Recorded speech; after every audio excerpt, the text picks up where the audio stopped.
Vous savez, on est toujours dans notre série sur la famille, une famille renouvelée où on aborde toute une série de questions et de sujets dans la parole de Dieu qui touchent la thématique de la famille, et même au sens plus large. Et on a appelé ça une famille renouvelée parce que la parole de Dieu, le Seigneur et Jésus-Christ nous renouvellent dans ce que nous vivons au quotidien, quelles que soient les difficultés et les épreuves que nous vivons. Et aujourd'hui, on a une nouvelle thématique pour nous ce matin qui est face à la stérilité. Un sujet un peu touchy, un peu sensible, qu'on aborde très peu dans les églises, mais qui nous semblait très important de pouvoir aborder ce matin encore à la lumière de la parole de Dieu. Et il me semblait vraiment important ce matin que ce ne soit pas seulement moi qui vous partage quelque chose et que vous ayez seulement mon regard masculin sur la situation. Et c'est pourquoi j'ai invité mon épouse, Alex, si tu veux bien venir, connue sous le nom de Bomba Latina, vous la connaissez maintenant, à venir me partager avec moi ce temps-là. Je suis un peu gênée, je ne m'y attendais pas. Donc C'était pas prévu. Alors regarde chérie, je nous ai mis un petit tabouret super. là. Voilà, une petite table haute si tu veux bien. Très bien. Hop, voilà, installe-toi. Et pour faire croire que je suis un gars romantique, j'ai amené des petites fleurs comme ça, pour nous mettre bien. Voilà, avec une petite tisane pour toi si tu veux. Super. Voilà. Je t'ai pris papaye du Guatemala en goût, ça va ? C'est parfait, c'est ma préférée. Ouais, c'est bon. Super. Alors, vous allez nous dire pourquoi nous ce matin ? Pourquoi tous les deux on voudrait aborder ce sujet ? Tout simplement du fait de notre histoire et de notre parcours. Donc ce matin, ça ne va pas seulement être un message simple, mais ce sera plutôt un message témoignage où avec Alex, on va vous partager un peu notre expérience. On va vous partager notre vécu, tout ce qu'on a appris dans cette épreuve. Comment ça a impacté aussi notre couple, comment ça a impacté notre entourage. Et aussi, à la lumière de la parole de Dieu, tout ce que nous avons appris, tout ce que le Seigneur nous a enseigné pendant ces moments qu'on a vécus face à la stérilité. Je vais commencer par prier. Seigneur mon Dieu, merci de nous donner cette occasion d'aborder ce sujet librement, Seigneur, dans notre Église aussi. Merci de nous utiliser avec Mickey pour que nous puissions retranscrire ce que tu nous as appris au travers de notre expérience, Seigneur.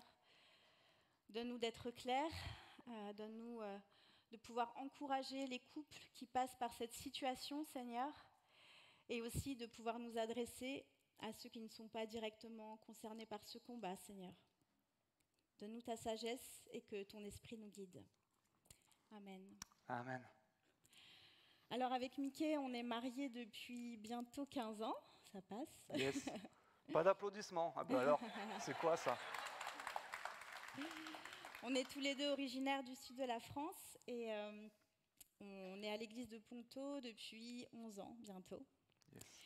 Alors très tôt dans notre relation, on avait tous les deux ce désir commun d'avoir une grande famille. Moi, je suis deuxième d'une fratrie de 4 enfants.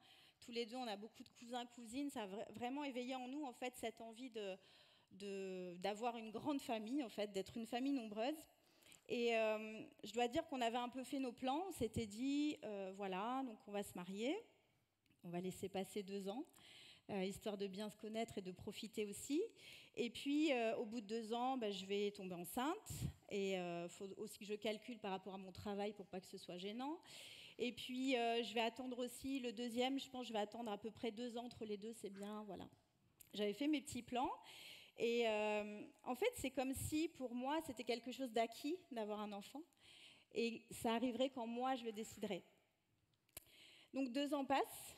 Et puis, on se dit, voilà, on va commencer à mettre les choses en place pour avoir un enfant. Et puis là, rien ne se passe. Donc, on attend 1 an. Et on se dit, bon, peut-être qu'il faudrait qu'on consulte, parce qu'on était en retard sur notre planning. Et on s'est dit, ce serait bien de commencer à voir des médecins. Donc, on a vu plusieurs médecins qui nous ont prescrit beaucoup d'examens médicaux. Et enfin vient le jour où on reçoit les résultats. Je me souviendrai toujours de ce jour-là. J'étais tout seul à la maison, c'était entre midi et 2, j'étais rentré du boulot. Et je prends le courrier et trouve une lettre et à l'entête du laboratoire dessus. Et là, j'ouvre le courrier et là, le résultat tombe. Wow. Gros choc. Grosse douche froide. Les résultats montrent que j'ai un très gros problème de stérilité qui va sérieusement entacher nos plans pour avoir un enfant. Moi qui pensais aussi avoir une famille nombreuse, avoir beaucoup d'enfants, pour moi, je peux vous dire que ce moment-là, il est resté gravé dans ma vie. C'était tellement difficile. Pour moi, en bon chrétien, je pensais qu'on se mariait, ensuite, naturellement, il y allait avoir des enfants. J'avais appris ces versets par cœur de Genèse. C'est pourquoi l'homme quittera son père et sa mère, s'attachera à sa femme et deviendront une seule chair. Ça, c'était bon. Ça, on a checké, c'était bon. Et puis ensuite, Dieu les bénit et leur dit « Soyez féconds, multipliez-vous et remplissez la terre ». Ça, c'est la suite logique. C'est ce que la parole de Dieu nous dit. Et moi, je pensais cela. C'est un peu comme, vous connaissez l'expression « ils vécurent heureux et eurent beaucoup d'enfants ». Nous, c'est un peu comme si on restait bloqué à « ils vécurent heureux ». Et encore, ils vécurent. Parce que heureux, là, le bonheur commençait sérieusement à vaciller et à trembler. Et ce moment de choc, pour moi, c'était difficile parce que je commençais à réaliser tout ce qui allait se passer après. Toutes les difficultés qu'on allait vivre. Et aussi, en me renseignant un peu plus sur le sujet, j'ai réalisé qu'en regardant des statistiques en fait, sur ce sujet de la stérilité, il y a vraiment, vraiment beaucoup de gens qui sont touchés par ce sujet-là. Dans le monde, il y a 1 personne sur 6 qui, dans le cours de sa vie, va être confrontée à cette épreuve-là. En France, ça représente 10% des couples environ. Et ces 40 dernières années, les cas de stérilité ont augmenté de 37%. Ça, c'est des statistiques officielles de l'OMS. Alors, comment on peut expliquer cela ? Il y a des causes qui sont médicales, évidemment. Il y a des causes qui sont génétiques, qui se transmettent de génération en génération. Il y a aussi des causes qui sont d'ordre de l'environnement, comme par exemple le fait qu'on a modifié notre système alimentaire, qu'on mange différemment. Au fur et à mesure des ans, ça évolue. Et la pollution aussi agit sur notre physique, sur notre corps et sur la fécondité des femmes et des hommes aussi. Il y a aussi des causes de société, parce que les femmes décident d'avoir des enfants de plus en plus tard. Et donc, évidemment, il y a de plus en plus de difficultés à avoir des enfants. Mais ce moment-là, c'était un moment terrible que j'ai vécu tout seul, mais quand tu es revenu le soir, tu te rappelles quand je t'ai partagé cette nouvelle, tu te souviens de ta réaction ? Ouais, en fait, on ne s'y attendait pas. Donc du coup, c'était vraiment, pour nous, c'était un peu une douche froide. Et je me rappelle que j'essayais beaucoup de rassurer Mickey, parce que je voyais qu'il n'était pas bien, je voyais qu'il culpabilisait en plus, parce que ça venait de lui, donc c'était compliqué. Mais vous savez, rassurer quelqu'un qui vit une situation qui nous impacte aussi, c'est pas toujours simple. Et au fil des jours qui ont suivi, on a aussi fait des examens pour moi et on a vu aussi que j'avais des soucis de santé qui impactaient aussi ma fertilité. Donc là, deuxième coup dur. C'est comme si notre rêve de devenir parent, il s'envolait quelque part. On avait de moins en moins d'espoir. Et pour moi, jamais j'aurais pensé qu'un jour on m'aurait dit « Alexandra, tu n'auras pas d'enfant, en fait, tu ne deviendras pas maman ». Pour moi, c'était... Ceux qui me connaissent, quand j'étais petite, j'avais toujours plein d'enfants autour de moi. Enfin, je me voyais avec 5-6 enfants, quoi. C'était vraiment quelque chose qui, pour moi, ne pas pouvoir donner la vie, je le vivais comme un échec, en fait. Je me disais, j'ai pas réussi mon rôle, en fait, en tant que femme. Et je trouvais ça injuste.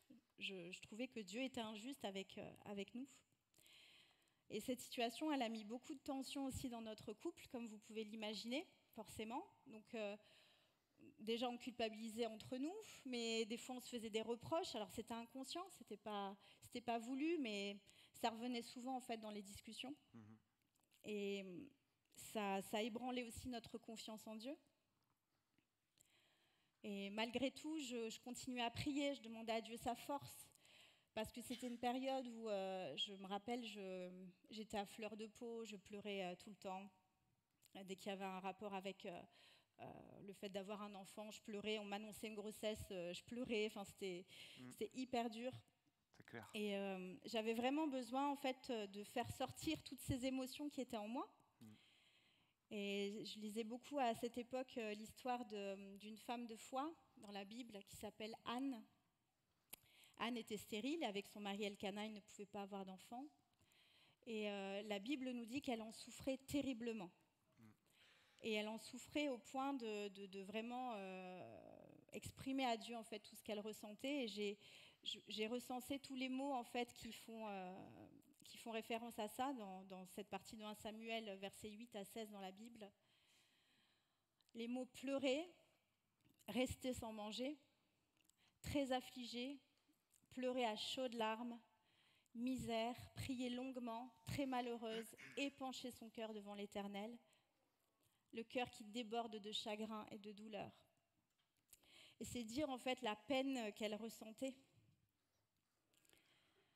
Dieu nous a créés avec des émotions, et on le voit dans la Bible, David exprime sa détresse, Jésus lui-même exprimait aussi ses émotions, et il est tout à fait normal, quand on vit des épreuves, de faire sortir ses émotions. La Bible nous dit qu'il y a un temps pour se réjouir, et aussi un temps pour pleurer.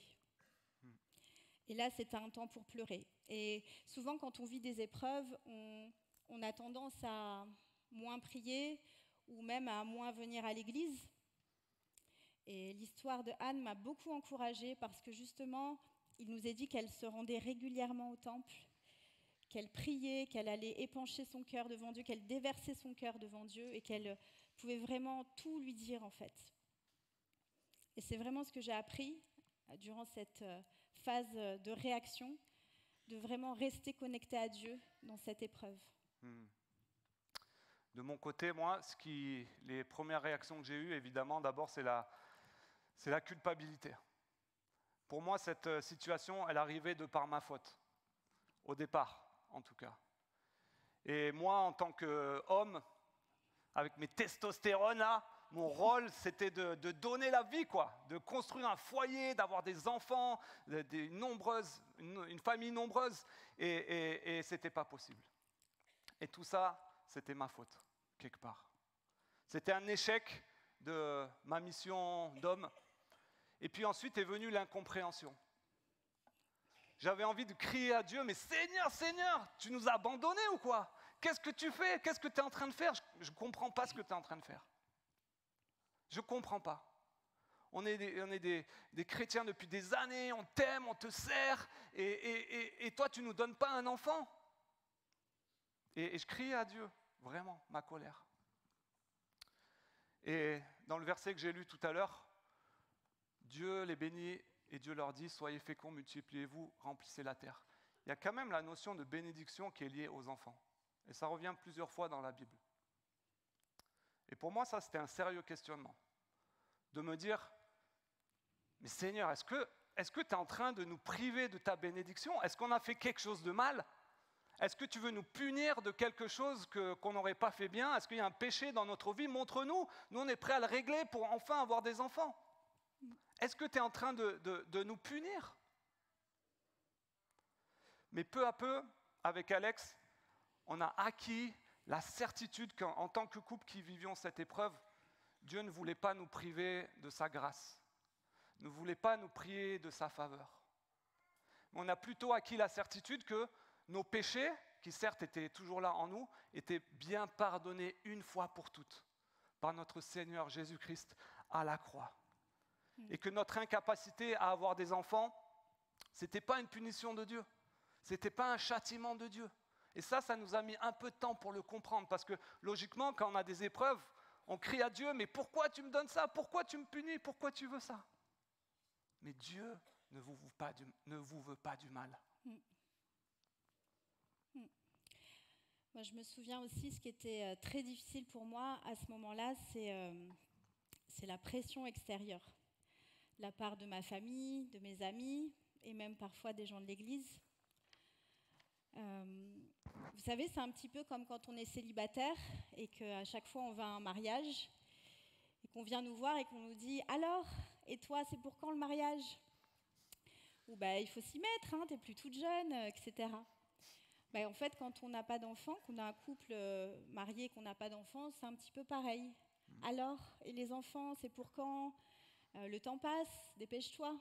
Je me rappelle qu'un jour, quelqu'un m'a dit t'es sûr que Mickey a le bon mode d'emploi ? Ah ouais, carrément. C'est dur, ce genre de phrase. Et parfois, il y a des gens qui nous donnent des conseils, en fait. Ils vont nous dire je pense que c'est parce que tu es trop stressé avec ton travail, essaye de te détendre. Peut-être que tu as pris un peu de poids, essaye de perdre du poids, ça ira mieux. Ou essaye, je sais pas, au niveau des relations sexuelles, peut-être que tu ne fais pas les choses au bon moment. Mais parfois aussi, c'est des conseils spirituels. C'est tu es sûr que tu as prié avec assez de foi ? Est-ce que tu es sûr que tu pries de la bonne manière ? Est-ce que Dieu ne veut pas te montrer aussi un péché caché en toi ? Et je pense que toutes ces remarques ne sont pas mal intentionnées. C'est juste maladroit, en fait. Mais quand on passe par ces moments-là, c'est très difficile, parce qu'en fait, ça amplifie ce qu'on vit, en fait. Et moi, c'est un peu comme quand on est célibataire, quand on n'a pas d'enfant. Vous savez, souvent, c'est pas un choix de notre fait. C'est pas parce qu'on ne veut pas, c'est parce que des fois, on ne peut pas. Et en tout cas, dans la plupart des cas. Donc moi, je l'ai vécu comme un échec. Et je me suis dit, je ne suis pas dans les normes, en fait. C'est comme si j'avais raté une étape de ma vie. Et tout ça, ça m'a mené vers une sorte d'obsession, en fait. Je voulais un enfant à tout prix. Pour moi, c'était l'objectif.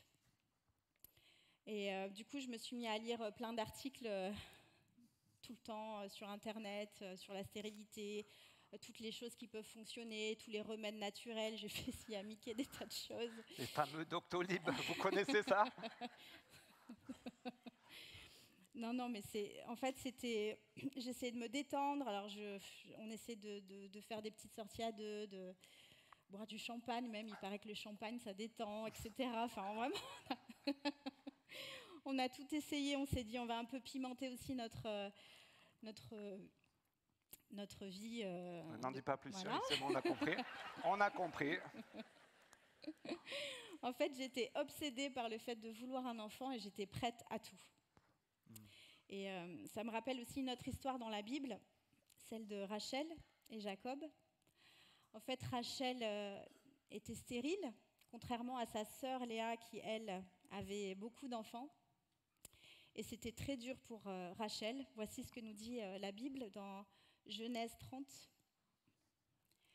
Lorsque Rachel vit qu'elle ne donnait pas d'enfant à Jacob, elle devint jalouse de sa sœur.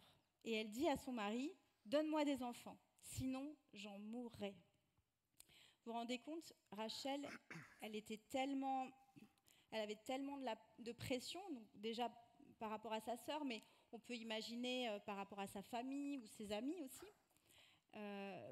Pour elle, c'était presque un déshonneur de ne pas avoir d'enfants. Du coup, elle était vraiment prête à en mourir. Et Rachel était tellement désespérée qu'elle a pris une décision qui était contraire à ses valeurs. Voici ce que nous dit la suite du texte. « Alors, suggéra-t-elle, voici ma servante Bila. Elle dit à son mari, « Unis-toi à elle pour qu'elle ait un enfant. Elle accouchera sur mes genoux et j'aurai moi aussi un enfant par son intermédiaire. » Elle lui donna donc Bila, sa servante, pour femme, et Jacob s'unit à elle. Bila devint enceinte et donna un fils à Jacob. C'est chaud quand même. Elle voulait tellement avoir un enfant qu'en fait, elle a demandé à sa servante de coucher avec son mari pour qu'elle tombe enceinte. Enfin, pour qu'elle ait un enfant, pardon. Et si vous lisez la suite de l'histoire, vous verrez qu'il y a des conséquences, beaucoup de conséquences néfastes. Par la suite, il y a des années de rivalité entre elle et sa sœur. Et en fait, chacune a utilisé sa propre servante pour avoir encore plus d'enfants. Et on peut imaginer les dégâts éthiques et moraux, voire affectifs qui ont dû se passer, ne serait-ce qu'aussi pour les enfants qui sont nés dans ces conditions, qui sont complètement perturbés par tout ça. Ça me rappelle aussi l'histoire d'Abraham et Sarah, qui ont utilisé le même procédé. Même chose, ouais. Et vous allez me dire, ça c'était à l'époque, Alex, voilà, mais peut-être que ça vous choque. Mais vous savez, aujourd'hui, dans certains pays, on utilise aussi ce même procédé. Et la science et la médecine ont fait énormément de progrès dans le domaine de la fertilité. C'est vraiment quelque chose on a vu vraiment des évolutions avec toutes les années. Et certains traitements aident les couples qui ne peuvent pas avoir d'enfants à booster leur stérilité. Et dans certains cas, ça fonctionne. Mais parfois, certains traitements ne sont pas suffisants. Et des couples sont tellement désespérés, veulent tellement avoir un enfant, qu'ils sont prêts à faire appel à des systèmes de maternité de substitution. Et on retrouve le cas notamment des mères porteuses. Et même, on peut voir aussi qu'on a la possibilité d'acheter du spermatozoïde ou d'ovocytes de personnes autres.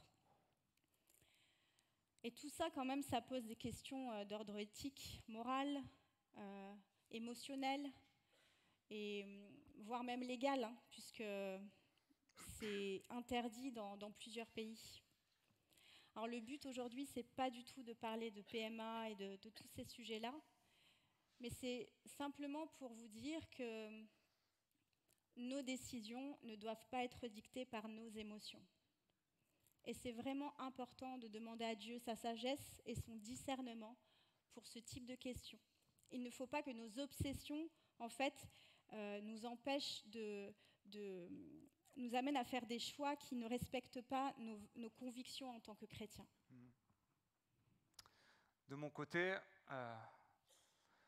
mon rôle d'homme, de chef de foyer, de mari, vous le savez, messieurs, c'est de trouver des solutions.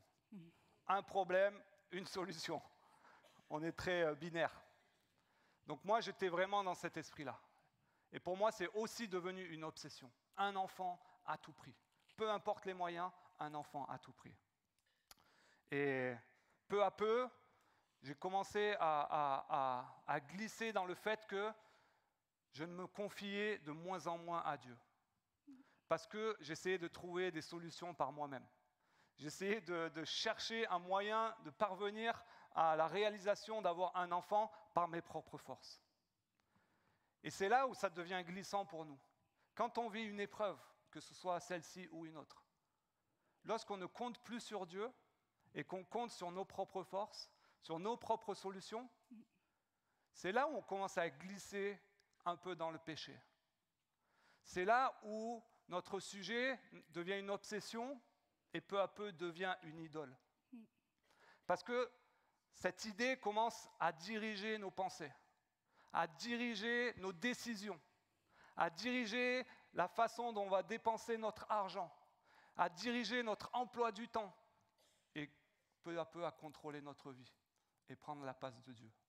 Et je dois avouer que pour moi, à une certaine période de cette épreuve, c'était le cas. Ça me fait penser à un roi dans la Bible dont on ne parle pas souvent, c'est le roi Asa. Vous avez déjà entendu parler du roi Asa ? Le roi Asa, son règne nous est raconté dans le livre des Chroniques, dans l'Ancien Testament. C'est pour ça qu'on ne connaît pas trop. C'est pour ça. Et voici ce qu'il nous est dit de ce roi Asa. La 39e année de son règne, Asa tomba gravement malade et il souffrit grandement des pieds. Toutefois, même pendant sa maladie, il ne s'adressa pas à l'Éternel, mais seulement au guérisseur. Au début de son règne, Asa était fidèle à Dieu. Il était un homme engagé envers Dieu. Et puis peu à peu, avec les épreuves, les ennemis qui attaquent autour, les influences extérieures, les épreuves de la vie, et ici la maladie, peu à peu, il s'est détourné de Dieu.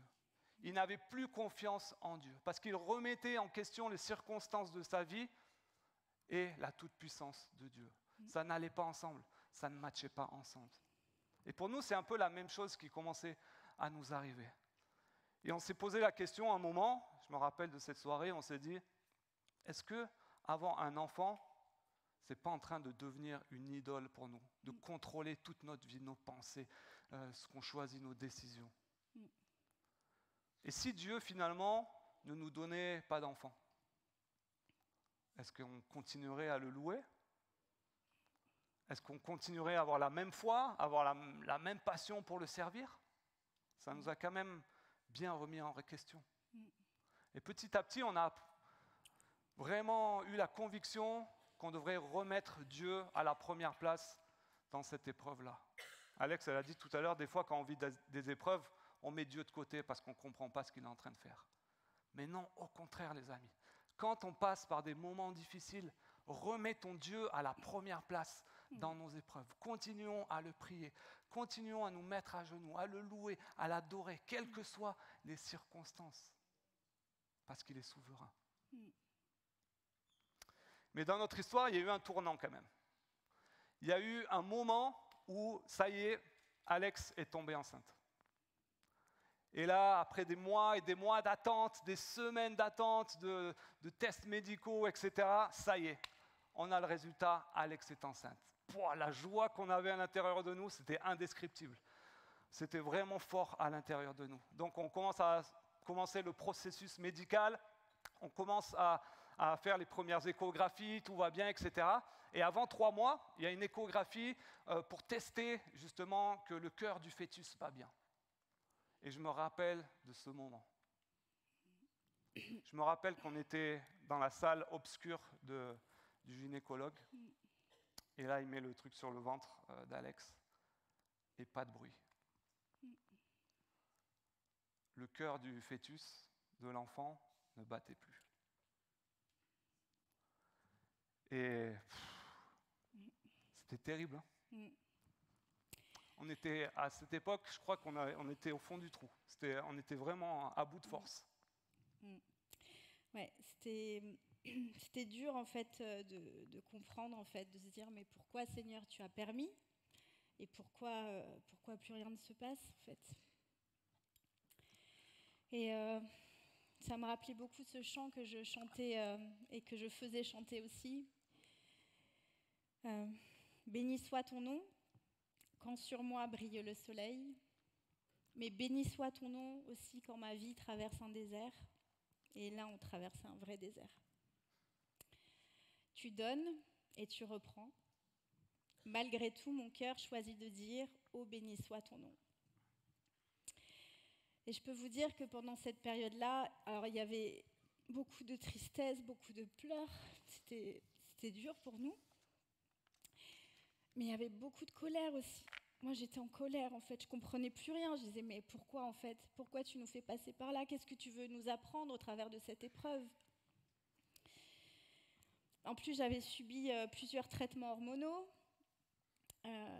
Pendant ma grossesse, j'ai manqué faire une embolie pulmonaire. La grossesse, donc du coup, comme le fœtus ne se développait pas, j'ai dû subir une intervention, on appelle ça une aspiration, pour faire partir le fœtus. Enfin, en fait, j'étais épuisée moralement, physiquement. J'étais, comme disait Mickey, on était à bout de force. Là, on ne pouvait plus. Et en fait, on n'arrivait plus à supporter cette souffrance tous les deux. Et au tout début, quand on a appris notre stérilité, dans les premières années, on avait décidé de ne pas trop communiquer. On l'avait dit à un cercle restreint, à nos familles, à certains membres de notre famille, mais pour nous, on trouvait que c'était un sujet qui était trop sensible, on ne voulait pas le partager. Et je pense que c'était une erreur, en fait. Et arrivé à ce moment de notre épreuve, on s'est dit, il faut qu'on en parle, en fait. Il faut qu'on demande le soutien dans la prière. Il faut qu'on demande aux gens autour de nous, à nos frères et sœurs, de prier pour nous, parce qu'en fait, on n'arrivait plus à porter ça à deux. Et c'est comme si on s'était battu pendant tout ce temps avec nos propres forces, et que là, on disait à Dieu, vas-y Seigneur, c'est toi, tu prends le contrôle de tout, on veut te faire confiance, et quoi qu'il arrive, on est prêt. À cette époque, moi je me rappelle que je lisais ce bouquin-là, Connaître Dieu. pas si vous l'avez déjà lu, de James Packer. Il est à la librairie, je vous invite à l'acheter absolument si vous ne l'avez pas lu. Et ce bouquin, en fait, il décrit Dieu dans tous ses attributs, dans toutes ses qualités, tout ce qu'il est. Et je me rappelle qu'à cette époque, ça m'a vraiment fait du bien de redécouvrir que Dieu m'aimait de façon inconditionnelle. Que Dieu est un Dieu qui est rempli de compassion. Un Dieu plein de tendresse. Un Dieu dans lequel il n'y a aucune injustice. Ça, c'était important pour moi de le comprendre. Qui fait toutes choses en son temps. Mais il y a un aspect qui m'a un peu piqué quand j'ai lu ce chapitre-là, c'est de redécouvrir que Dieu est souverain. Pour moi, c'est un mot que je connaissais, que j'avais lu, que j'avais chanté même, qu'on apprenait à l'église, etc. Mais en réaliser le vrai sens, je n'avais pas encore réalisé. Je ne comprenais pas encore vraiment. Et j'aime bien la définition de John Piper. Regardez, premièrement, c'est un pouvoir et une autorité imparables que Dieu a sur toute chose, y compris sur la volonté humaine. Deuxièmement, tout est en accord avec la sagesse infinie, la justice infinie et la miséricorde infinie manifestée en Jésus-Christ. Voilà ce qui pourrait être une définition de la souveraineté de Dieu. J'ai compris que Dieu était souverain. Si pour vous cette définition vous échappe, voici une autre image. Ceci est un canevas de broderie. On fait des points pour faire un tableau. Dans notre épreuve, nous on voyait ça. On était au milieu des nœuds, des fils, on ne comprenait pas, on disait à Dieu, mais qu'est-ce que c'est que ça? Mais regarde l'état du désordre de notre vie, les circonstances difficiles. Tu trouves ça beau? Vraiment, Seigneur, fais quelque chose, donne-nous ta bénédiction, fais quelque chose de plus beau, quoi. Mais la souveraineté de Dieu, c'est de comprendre que lorsque nous voyons ça dans notre vie, lorsque nous sommes au cœur de l'épreuve, nous ne comprenons pas ce que Dieu est en train de faire, c'est de comprendre que Dieu est tout-puissant. Et qu'avec nos vies, ce que nous sommes en train de vivre, même si c'est difficile, Dieu est en train de réaliser ça. Et il voit, lui, l'entièreté de son plan. Il voit tout. Il connaît tout. Il connaît toutes les circonstances. Il nous aime. Et il est en train de réaliser quelque chose de magnifique.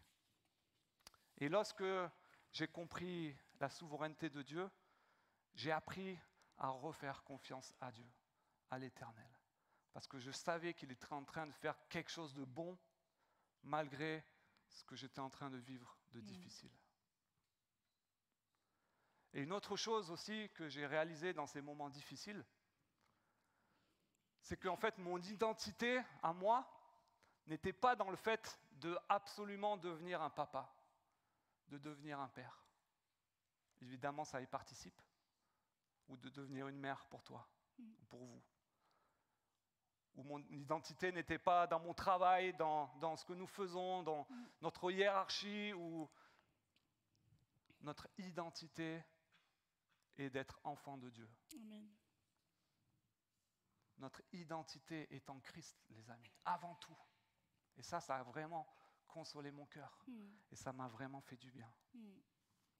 En fait, on a appris que avoir un enfant, ce n'était pas un objectif en soi. Dieu, il sait parfaitement ce qui est bon pour nous et il a prévu un plan pour chacun d'entre nous. Et il faut que vous puissiez réaliser que ce qu'il a prévu est déjà en train de... C'est quelque chose qu'il a déjà pensé, en fait. Nous, on voit le chemin, mais lui, il voit l'arrivée. Et peut-être que la volonté de Dieu pour nous, c'était d'avoir un enfant biologique, peut-être un enfant par adoption, mais peut-être aussi que Dieu allait nous appeler à vivre sans enfant. Et à ce moment-là de notre parcours, on était prêt à tout accepter. On s'est dit, Seigneur, quoi qu'il arrive, on veut te faire confiance, c'est toi qui sais ce qui est bon pour nous. Après ma fausse couche, on a mis beaucoup de temps à prier, on a demandé à des personnes de prier pour nous, pour que Dieu nous restaure et nous renouvelle. Et on voulait vraiment comprendre quel était le chemin que Dieu voulait pour nous. Et depuis notre première rencontre, avec Mickey, on parlait beaucoup de l'envie d'adopter un enfant. On s'était dit qu'on aurait des enfants biologiques et aussi des enfants par adoption. On voulait vraiment une grande famille. C'était vraiment quelque chose qu'on avait tous les deux à cœur. Et on s'est dit, écoute, peut-être Seigneur, tu vas nous amener à réfléchir à ça. Donc on s'est mis à prier pour ça. Et on nous avait dit que l'adoption, c'était tellement compliqué, un parcours du combattant, les délais étaient très longs, ça pouvait prendre plusieurs années, une dizaine d'années. Les démarches administratives en fonction des pays, c'était compliqué. Et on était conscients de ça, mais on s'est dit, écoute Seigneur, on va commencer les démarches. Et si toi, tu le permets, tu vas ouvrir des portes. Et j'aurais pas le temps de vous raconter tout le processus, parce qu'on n'a pas assez de temps pour ça. Mais je peux vous dire que Dieu a conduit les choses d'une manière surnaturelle pour nous dans ce domaine et vers cette merveilleuse aventure qu'est l'adoption. En fait, on a été mis en relation assez rapidement par un orphelinat chrétien par l'intermédiaire d'un frère de l'Église au Congo-Brazzaville. Et on a eu la joie, en l'espace de 6 ans, d'accueillir Jérémy et Mia dans notre foyer.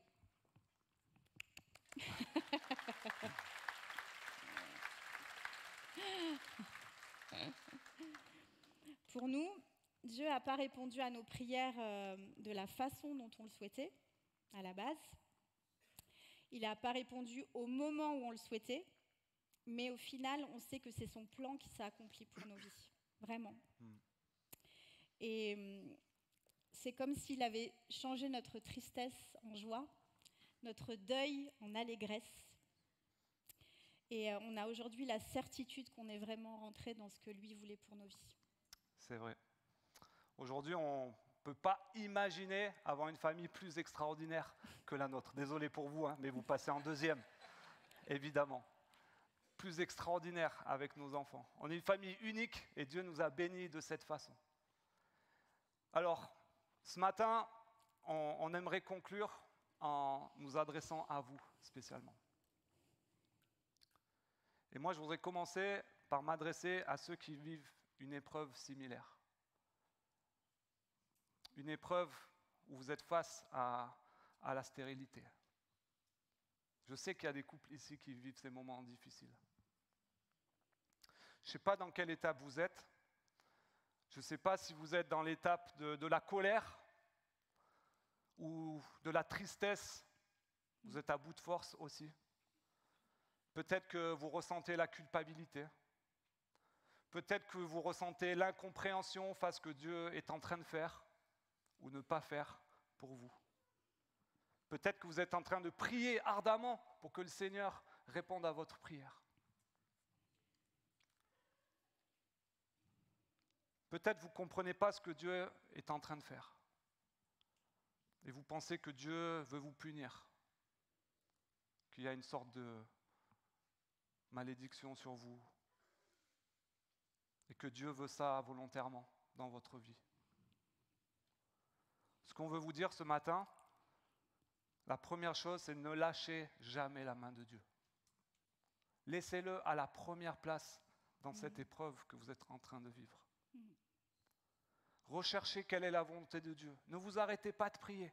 Même si c'est de la colère, même si c'est de la tristesse, de l'incompréhension, dites-le à Dieu. Il nous entend. Et nous avons la certitude que Dieu est en train de faire quelque chose d'extraordinaire à travers votre vie. Amen. Même si vous êtes dans l'arrière du canevas et que vous ne voyez pas ce que Dieu est en train de faire. Dieu a un plan parfait pour vous. Et la dernière chose, c'est de ne pas rester seul.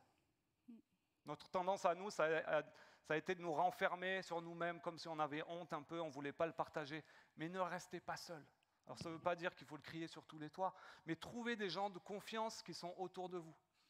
Trouvez des personnes qui peuvent prier pour vous autour de vous, qui peuvent vous soutenir, être à vos côtés. Des personnes qui pourront prier avec vous et prier pour vous, pour discerner et comprendre ce que Dieu est en train de faire dans toute sa souveraineté. Et j'aimerais à mon tour m'adresser à ceux qui peut-être ne vivent pas ce combat directement. En fait, votre rôle, il est très important. Il est très important parce que on est une famille. D'autant plus dans l'Église, on le voit, on a des couples, on a des personnes qui sont célibataires, des veuves. On a des papas célibataires, des mamans célibataires. On est vraiment tous différents, en fait. Et je pense qu'on ne soupçonne pas ce qu'on traverse les uns les autres. Mais ce que j'aimerais vous encourager à faire, nous encourager à faire, parce qu'on s'englobe aussi là-dedans, c'est de vraiment apporter des paroles remplies d'amour et de bienveillance avec nos frères et sœurs. Parfois, c'est maladroit, on ne fait pas exprès quand on dit certaines choses, mais des fois, on peut vivre des choses très dures à l'intérieur.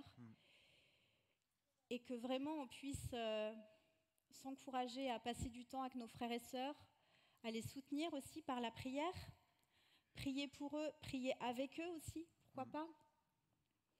Peut-être c'est des gens de votre famille qui traversent ces moments, peut-être c'est vos enfants, peut-être que c'est vous-même, enfin, peut-être qu'aussi vous avez un enfant et que le deuxième n'arrive pas, et que vous posez des questions, vous ne comprenez pas.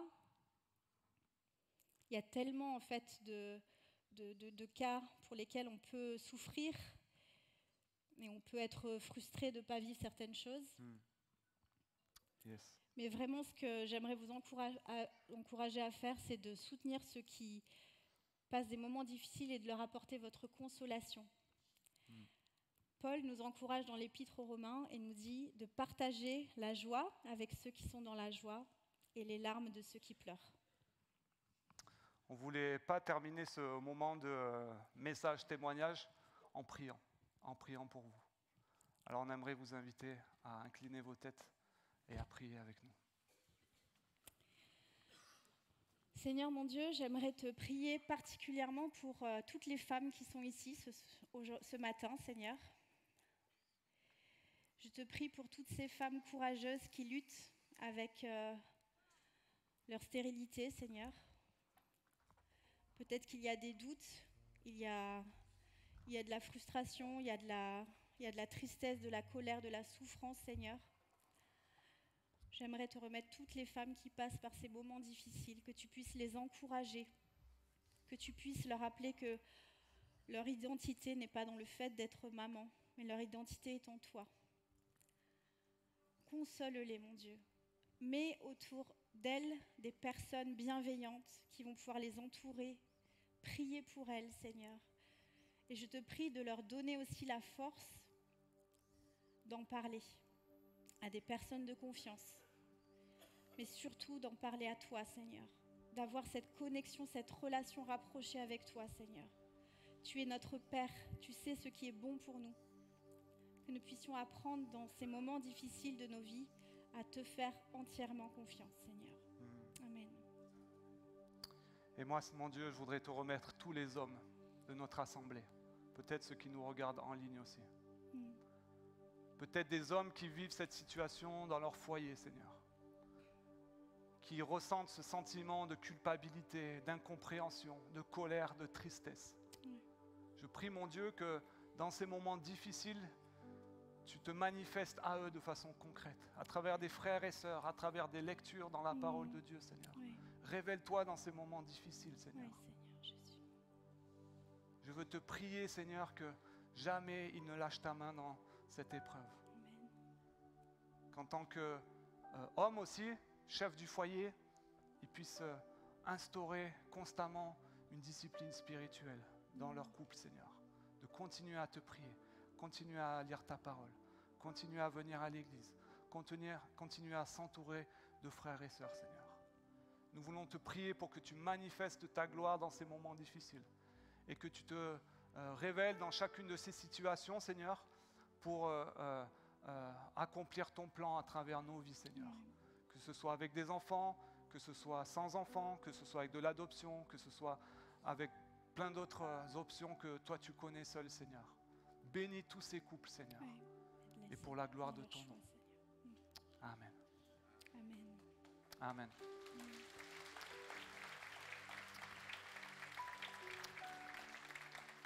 Alors, ça c'est notre histoire. C'est ce qu'on voulait vous partager ce matin pour vous dire ce que nous on a vécu et ce qu'on a pu retirer de cette épreuve, de ces moments difficiles. Mais on ne voudrait pas non plus que vous identifiez précisément à toutes les étapes. Chacun vit des choses très différemment, que ce soit la stérilité ou d'autres épreuves d'ailleurs. Mais à la fin du culte, on va se mettre ici avec Alex et d'autres anciens avec leurs épouses aussi, juste devant là et sur les côtés. Surtout si vous vivez une épreuve de ce style, ne restez pas seul. Venez nous voir. On va prier avec vous, on va partager justement vos pleurs et vos difficultés. Donc juste à la fin, on va demander à tout le monde d'aller dans le hall convivial. Et ceux qui souhaitent rester, on se tiendra ici et on aura des temps où on pourra discuter ensemble et on pourra continuer à prier ensemble. On va maintenant chanter ce